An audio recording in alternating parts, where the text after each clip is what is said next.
Aprobado na ng Commissions on Election o COMELEC na isabay sa mangyayaring barangay at SK elections ngayong Nobyembre 2 ang plebisito para sa pagiging highly urbanized city ng Naga. Ayon sa COMELEC Naga, makakatipid ang pamahalaan sa pagsabay na ng plebisito sa barangay at SK election. Formalize na po ito kang COMELEC NBank through resolution. Kang Biyernes po nga ni, nagtaon na katong kopya kang resolution kay Mayor Lenny, tapos tinawag naman po akong kopya ka ni Chairman Garcia na formally na isasabay na po ang barangay SK election with the plebiscite. Siyempre sa mga benefits po kang pagsasabay po kang inat po makakatipid po ang government.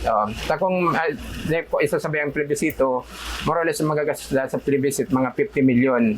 Pero dahil po na isabay na po sa barangay SK election, ang more or less magagastos na lang mga 22 million. Welcome development naman ito sa Naga, lalo't mahalaga na malaman ang sentimento ng mga Nagenyo sa pagiging highly urbanized ng lungsod. So dakulaon naman rin na bagay na nagtugot siya na nagtugot siya na isabay na lang.